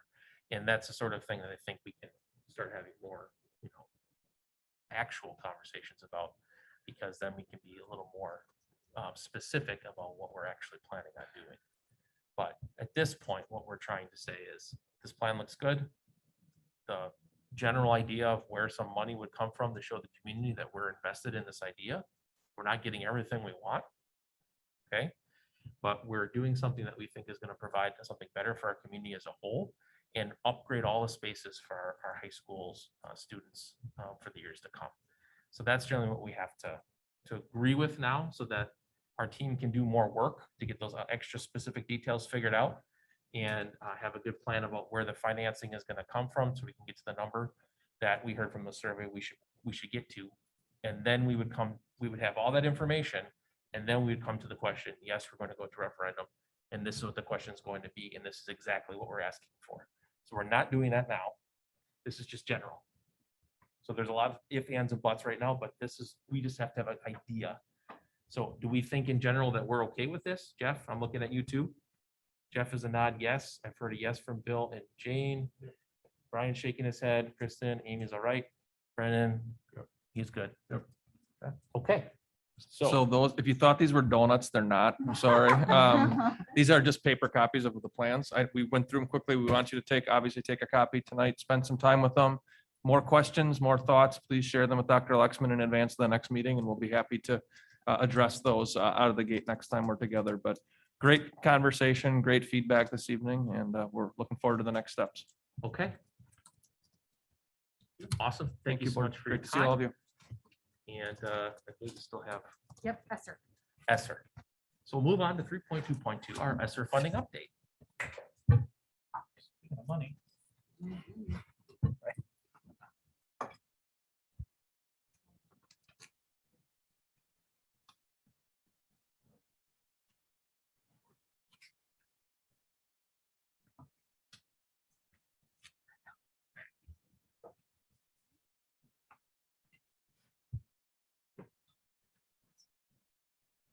My goal was to not have the baby before this meeting ended, so we're doing well so far. Are we like imminent or? Yeah, we're that close. You're only Yeah, 9 next minutes week. apart, right? You're okay. Wait, what? Making a joke beforehand that she was hoping her water didn't break in the middle of tonight's. Yeah, somebody School said something board about meeting. an eventful board meeting. I was like, let's hope not. Don't, I watched it on TikTok. I can do this. Okay, good to know. Let's go. She said she will just simply not alert anyone and quietly wheel If herself I out of wheel the room. myself out, you know, okay. So tonight we have obviously Deidre and myself. Steve Eichmann is joining us as well for a portion of this. And Sue Miller, you can meet Sue for the first time. Sue's here. Sue is our ESSER grants compliance and project manager, doing a lot of fun stuff, especially related to COVID right now. So she's excited to be here with us tonight and has worked through a majority of the survey information, a separate survey, ESSER survey that we will talk through tonight. So we are looking forward to updating you on all rounds of ESSER, where we're at, and then answer any questions you guys have at the end.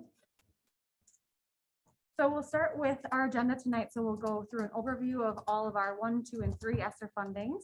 We'll go through requirements of ESSER, development of funding ideas that we have contributed from a number of our stakeholders, turn that into a survey. We'll go through the survey results tonight, and then our next steps. So an overview of what ESSER is.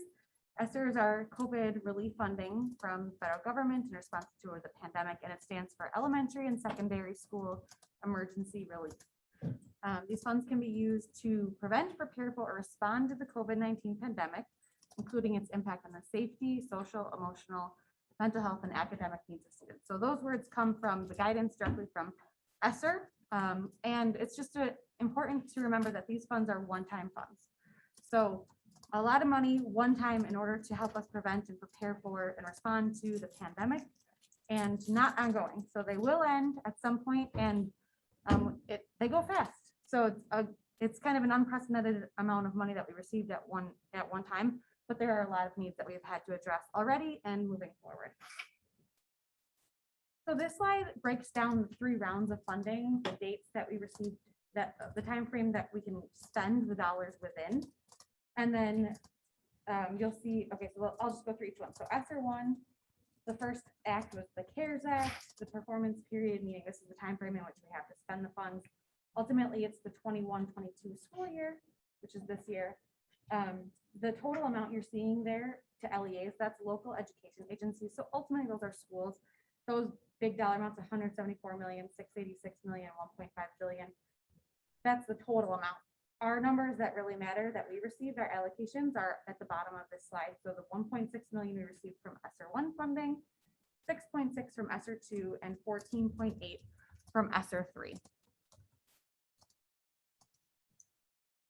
ESSER 1 is a little bit different from the other funding sources from ESSER 2 and ESSER 3.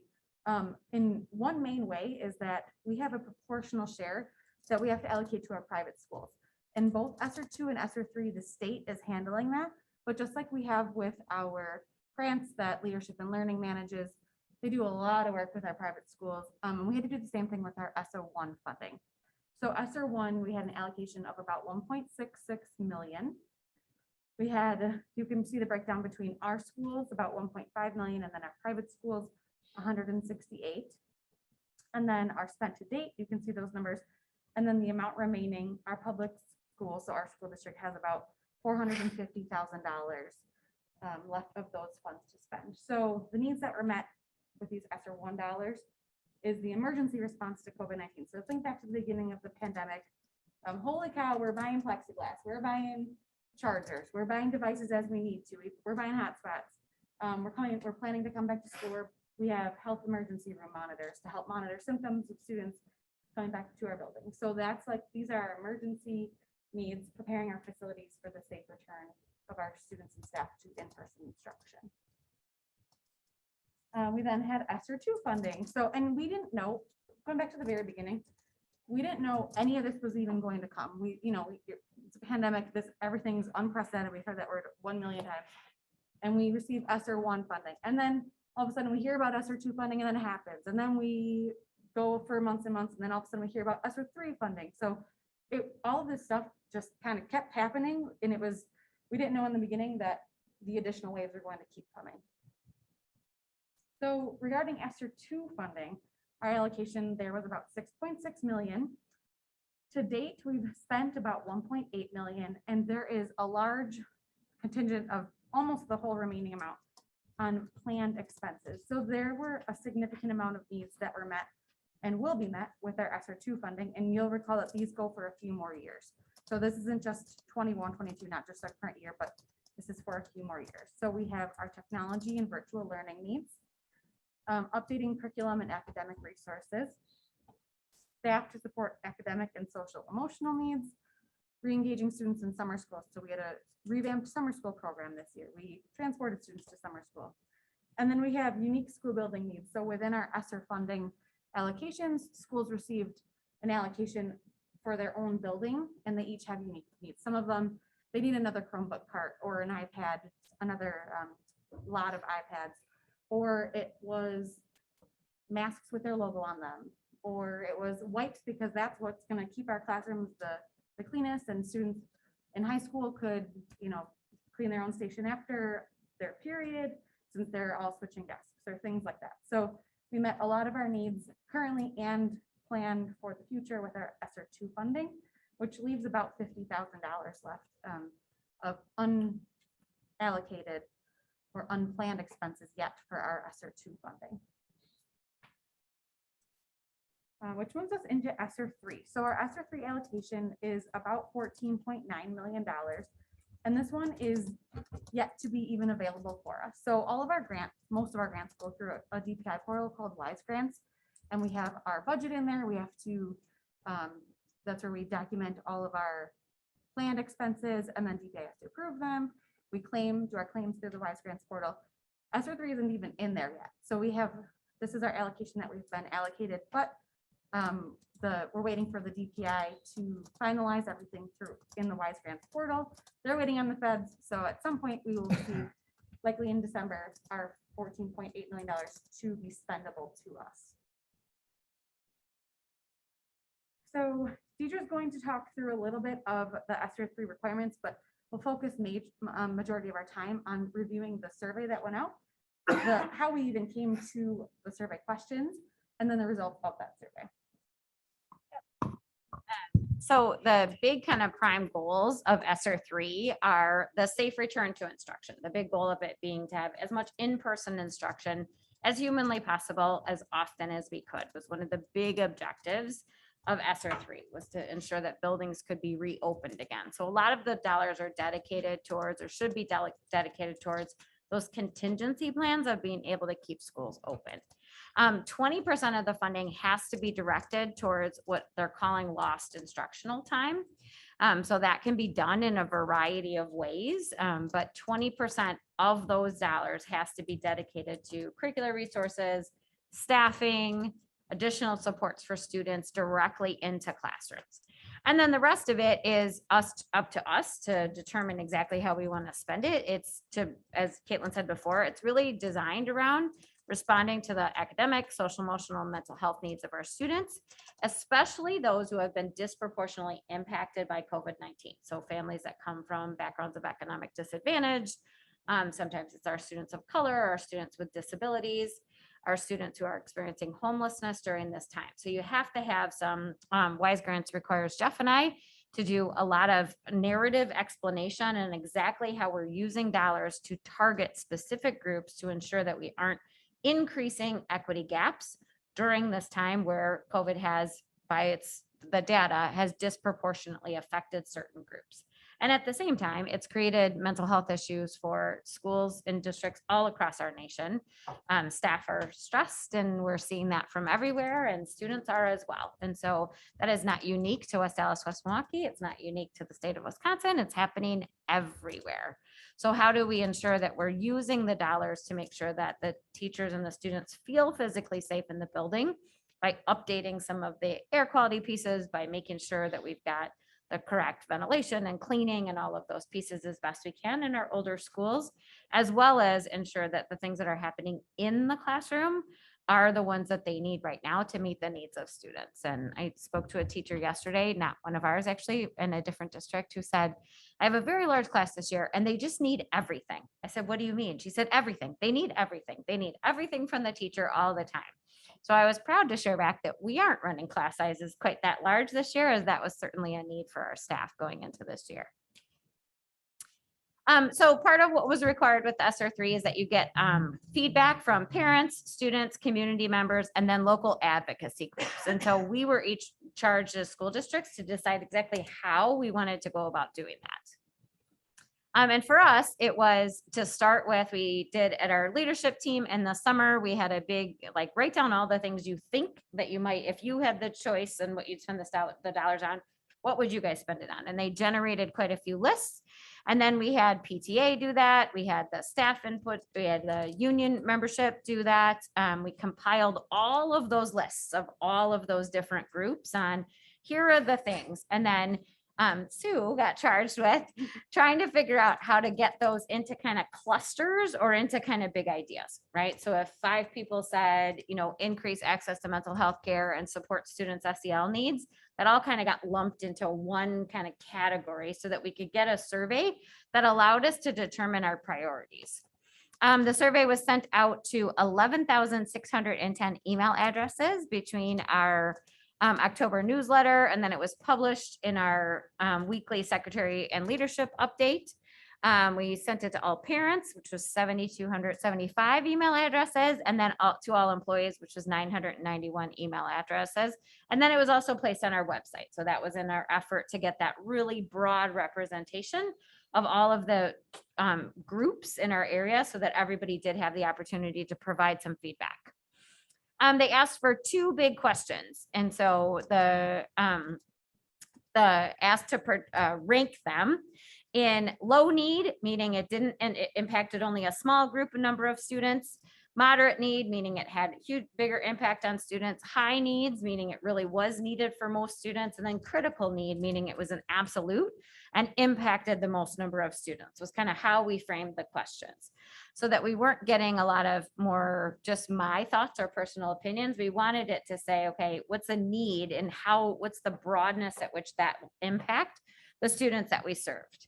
And so we looked for the ones that improve school facilities, because that was one of the categories that we had to meet. And the other one to support student and academic, social, emotional needs, as that's the other category that are sort of required within the ESSER funding for us to dedicate dollars to. And then at the end, there was an open comment box where people could say, hey, I've thought of a few things that nobody else has thought of. Here's some of my thoughts on it. And they just could add just general comments at the end of the survey.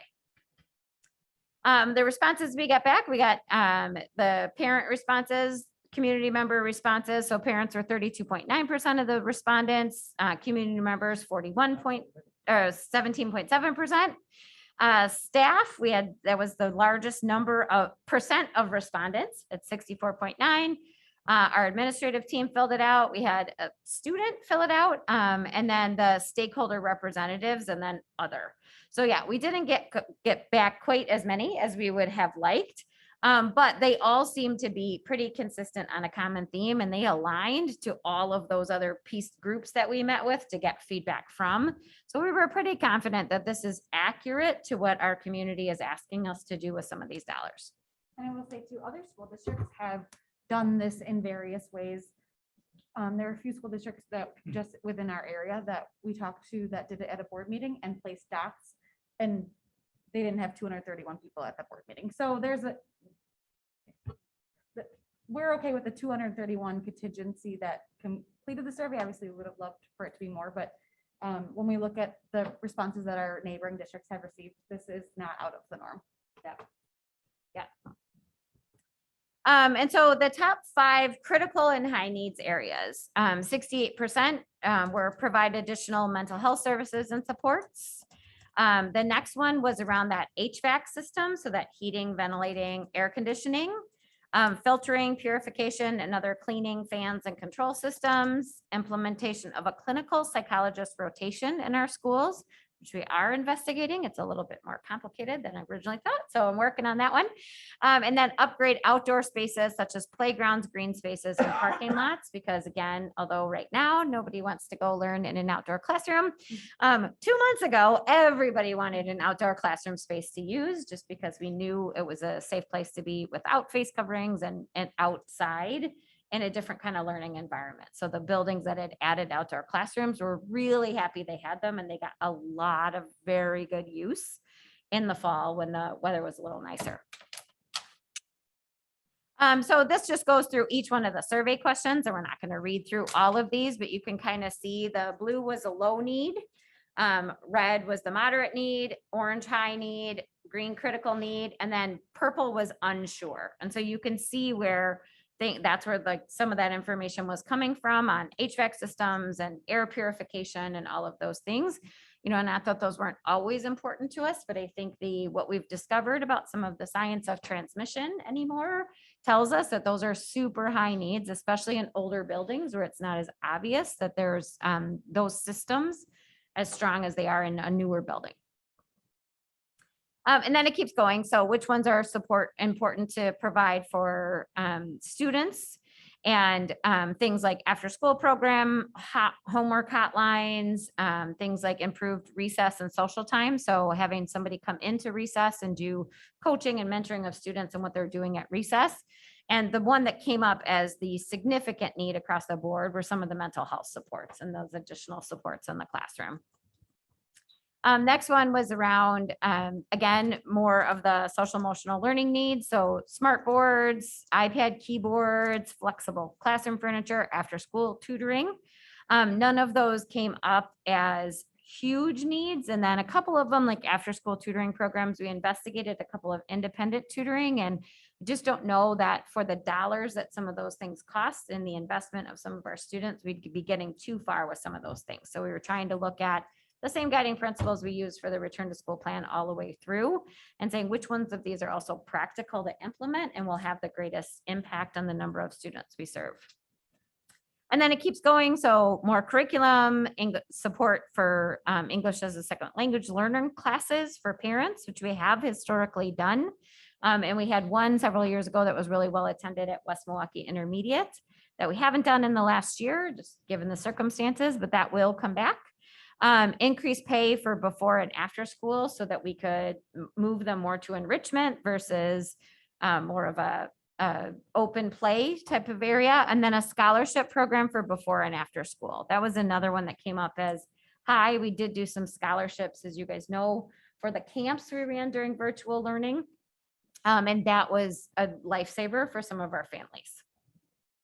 And then other things, the upgrading outdoor classroom spaces, courtyards, more windows, install turf, baseball and softball fields at the athletic complex came up.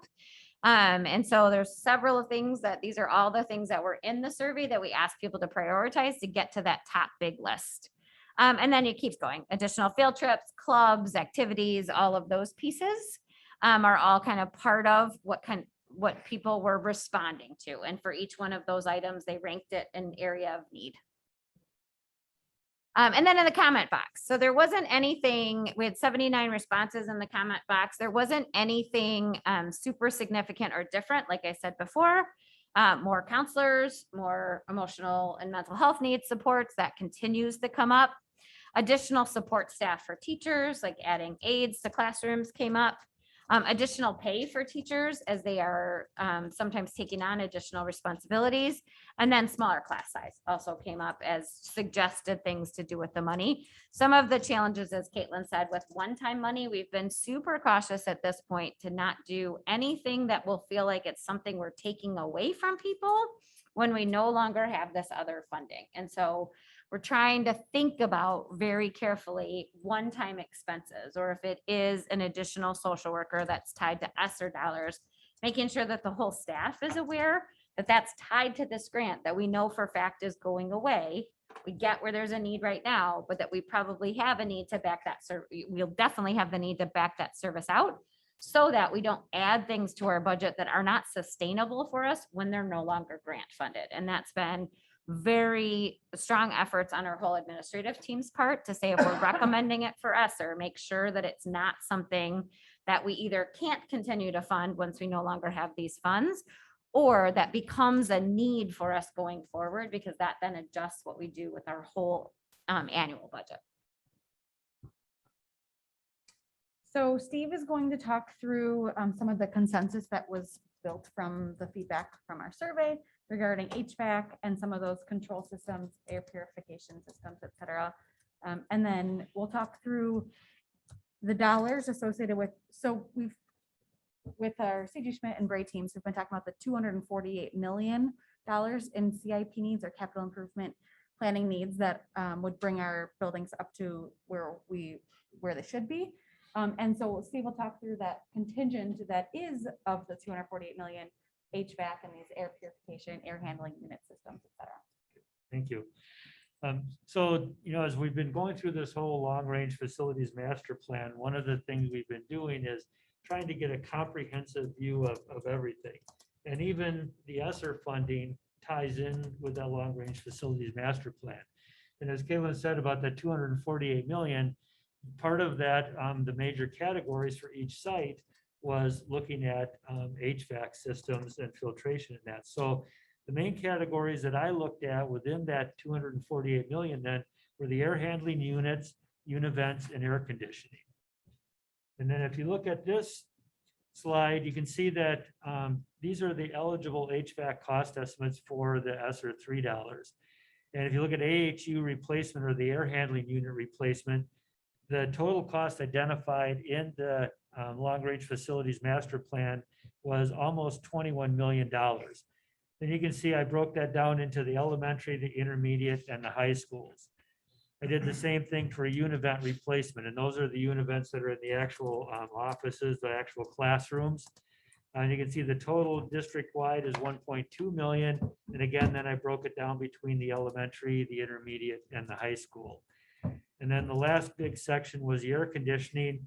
You can see the estimate there is almost 12 million, and again, broken down to the various grade levels. So obviously we don't have, the whole ESSER 3 is more or less than what the total here is for all of these three areas. So then we have to decide, well, how do we prioritize, the HVAC work to get down to, whatever the total budget may be that will go for HVAC from ESSER 3. So one of the things you look at is what items would have the greatest impact on the students and the staff at the individual building level. Then also looking into the possible consolidation of the schools. One of the things we're looking at going from 2 high schools to 1 high school. So if you look at what the total cost of air conditioning is, almost $12 million all combined, almost $4 million of that was for Central. So you look at things like that. Well, if we're looking at having the referendum and we're going to close Central, do we want to spend these ESSER funds now to go for Central for air conditioning?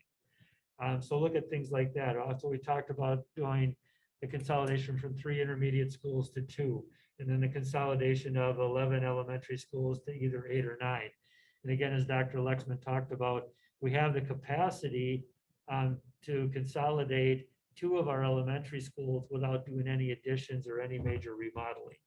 So just looking through things like that to try and, say, okay, we're not saying that the rest of it isn't important, but we have to prioritize like we do with everything. We have a limited funds available. but a lot of work to do. So how do we get down to where, what's gonna be the biggest bang for the dollars that we have?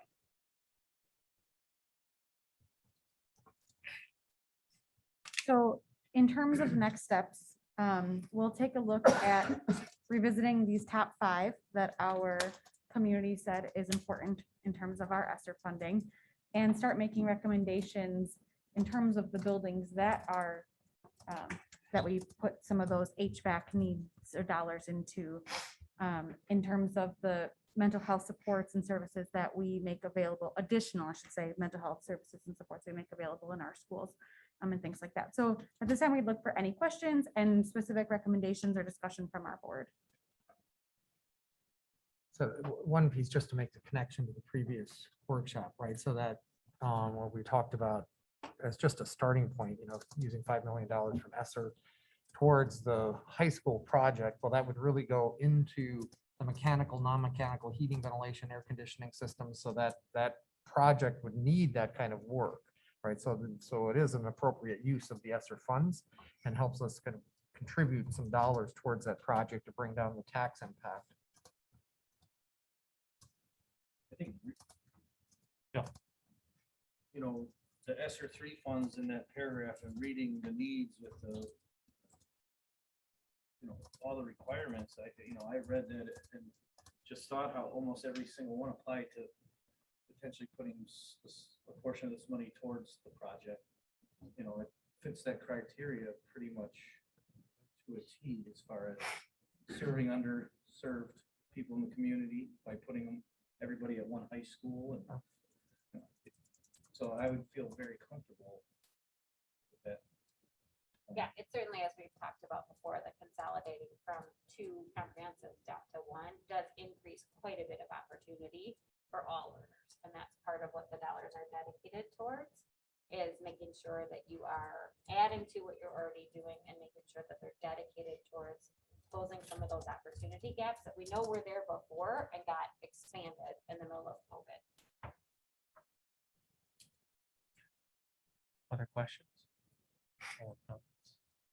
How soon are we looking to?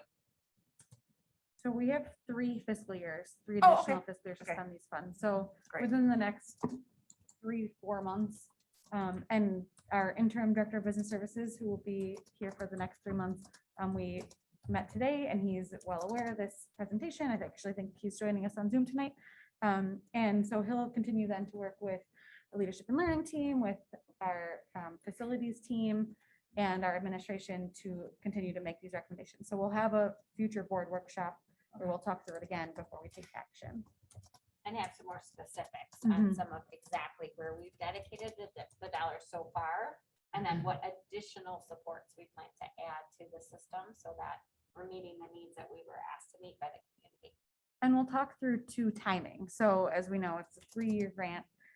We ideally use a third, or better yet, in my budgeting mind, 60-30-10% of it, so that we don't create this fiscal cliff for ourselves, so that it's easier to back out of, type of thing. So we'll work through the specifics and then the timing of how that would be implemented. Jeff, did you have any questions? I want to make sure to give you the opportunity. No? Okay. Oh, Jill. I just want to say one more thing, with these ESSER funds, I think we really need to be mindful on how we spend this money, because, the statistics that are out now on the amount of money that is being given to schools and with test scores, the way that they've been coming through, and we know it's a product of many different things happening right now. But I want to make sure that we're really mindful that we're putting some of this money towards, things that the community can see the value of as well, not just the 150 people from the staff that took the survey, because that type of numbers is going to skew kind of what the resources they're probably the right resources that we need, but maybe some of the in the community might not see it that way. So I just want to be mindful that we're looking at all of those things going into what's happening now, and money being given and money being spent, and maybe that's not adding up to scores that people want to see in certain areas. So how do we put money towards those types of things as well? Yeah, and I think, Bill, that was what was so important about kind of some of the adjustments we made in our general operating budget as well, to add additional resources for math, as that's a growing area of need for us. And we made some nice progress right before COVID with a bunch of our math work, and it's taken a bit of a backslide in the last year and a half. And so we're working to address those needs, as well as the dollars that the board and our district dedicated last year to some of our new ELA resources over the last couple of years, because we are finding, getting lots of feedback still from teachers, some of which is slightly overwhelming because it was a whole lot to do all at once. But that they're so thankful that the resource includes so many scaffolds and so many pieces that they're not having to put together on their own. And so it's a combination of making sure we're looking at ESSER dollars for some of those pieces, but also making sure we're dedicating the right dollars out of our general budget to address those long-term concerns that we have. So the only thing about this that is troubling to me is that if we're going to commit money from ESSER 3 to the referendum question, we need to have that decided by in a month and not 3 to 4 months. And so the only thing I would say about that is that we would have to have an idea, if that's the decision that we come to, what the rest of that money is going to be used for. Because if we're taking $5 million out, over a third of it for that purpose, then obviously that's $5 million that isn't being spread out over the next 3 years. And that's not $5 million used for other things that would be in there. So the HVAC part of the new building could be used, that's at $5 million, but then that's less HVAC being done in another building or school psychologist work or whatever else that is decided that we're going to do based on the priorities that were outlined before us. So I just want to make sure that we don't, I know you won't be here, but that we think about that when we're coming to the decisions we have to make in the next month regarding the referendum question. If we're taking that money out of that ESSER 3 funds, that's divide by 3 or divide by 60% next year, and then 30 and 10, as we talked about before. Because it is a chunk of money. Yep. Yeah, so if you think about it as a third of funds, if we have 15 million approximately, that's 5 million that could be used towards that funding. So that leaves us 10 million. I do know, I've heard, when we were doing stuff at the beginning of the year, HVAC has become, or air conditioning in buildings has become more of a thing that I hear people complaining about, both staff and parents, about having to go and, it stays warmer a lot later into the year than it used to, and it gets warmer a lot earlier. So I definitely know that would be something that kids who are really hot and sweaty probably have a hard time learning. And staff probably have a hard time with it too as well, especially if there's not places where they at least go and have a break from the heat. And when combine that with lack of ventilation and lack of windows, opening windows in a lot of our buildings as well. I hope we can think creatively about that. Maybe if we can convert some windows that don't open into opening windows, we can't put HVAC into some of the buildings that air conditioning in some of the buildings that we are looking at doing to try and be able to provide some relief. Because unfortunately, we can't relieve everyone. We just don't have the money for it. But if we can try to give them something more than what they had before, I don't want people to feel like they're getting the short end of the stick when it comes to this sort of thing. All right. Any other questions or discussion? No? Jeff, you're good? Jeff is good. All right. Well, thank you very much. Yep, Thank you for the presentation. And I guess I would look for, it's the last thing on the list. Adjournment. So. Move to adjourn. Oh, there we go. Second. Questions or discussion? All those in favor? Aye. Jeff said, yeah. If you All want those opposed? Your turn. and if you want a hard copy of the